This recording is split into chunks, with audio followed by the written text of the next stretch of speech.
is Corissa Spence, and today we are at the Athens location for the American Red Cross, located at 100 South May Avenue.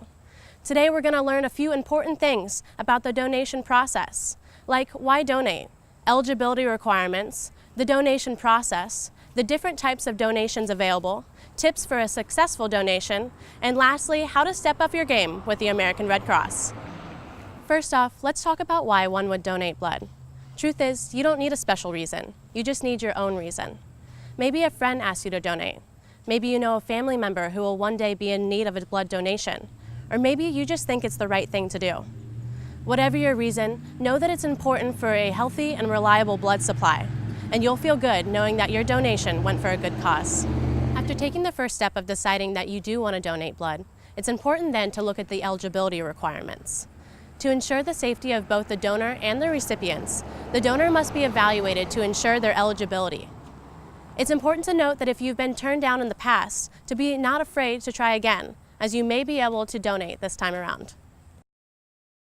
Your starting question when you arrive will be, are you feeling healthy today? In this instance, health means, do you feel well and can you perform normal activities? With this, if you have a chronic health condition, such as diabetes, healthy also means that you're being treated and that the condition is under control. If you aren't feeling well on the day that you're expected to donate, please do reschedule for another donation date down the road. Next, you must be at least 17 years old to donate on your own, and also at least 110 pounds. Next, to get a little bit better of an understanding of what's all going on during donation, we're going to look at all the different types of donation opportunities. A donation of whole blood is the most common type of blood donation, but there are a few other types. Donation types include blood or whole blood, platelets, double red cells, and plasma.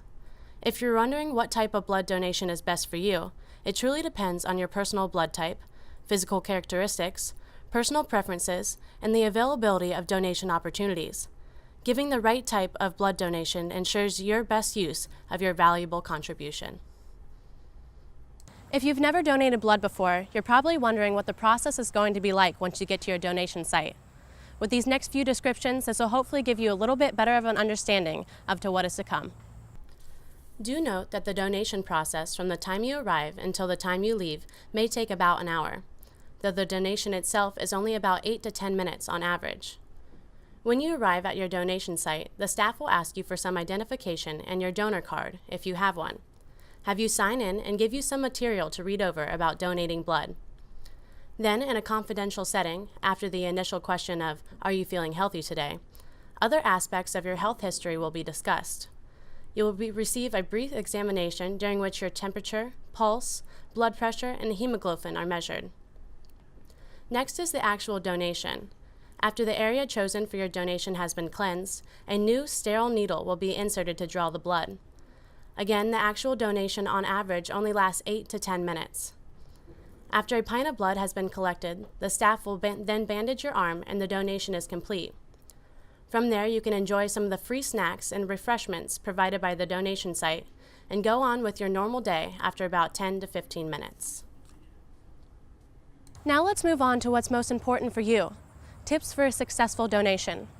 By following a few recommendations, you can make your blood donation experience as safe, successful, and pleasant as possible. Starting out, you're going to want to try to make an appointment with the donation site you're trying to donate with. Doing this will make sure that you're slated in and won't be turned away because of unavailability. Before you go in for your appointment, there are a few things that you're going to want to do to prepare. First, in the weeks and days before your donation, your personal health should be your #1 concern. Make sure you maintain a healthy diet that is iron-rich. You'll want to do this because before donating, your iron levels will be tested, and if they are too low, you won't be able to donate on that day. Also, to make sure you're maintaining good health levels, make sure you're getting an adequate amount of sleep. Second is to hydrate. Hydrating is very important because one of the biggest components of a whole blood donation is plasma, and plasma is made up almost entirely of water. Third, make sure to wear something comfortable that has sleeves able to be rolled up above your elbow, as it is this area that your blood will be taken from. Lastly, as for what you need to bring, there isn't much. If you happen to be on any medications, make sure to bring a list of them. And then be sure to bring your driver's license or 2 other forms of identification. Now let's look at how you can step up your game with the American Red Cross. The first way to do this is to host a blood drive. Hosting a blood drive with the American Red Cross is a partnership. A Red Cross representative will work with you every step of the way to make sure that your drive is a success. If you'd like to host a blood drive or get more information about doing so, visit their website or call their hotline at 1-800-733-2767. A second way to get more involved with the American Red Cross is to volunteer. When you volunteer with the American Red Cross, you become a part of a group of people who truly make a difference in the lives of their fellow Americans and help people who are in serious medical need. If you'd like to volunteer with your Red Cross, again use their hotline number so that they can send you in the right direction. You hopefully now know a little bit more about the American Red Cross, like why donate, eligibility requirements, the different types of donations available, the donation process, tips for a successful donation, and lastly, how to personally step up your game with the American Red Cross. With this, make your own decision, knowing that you could save a fellow American's life.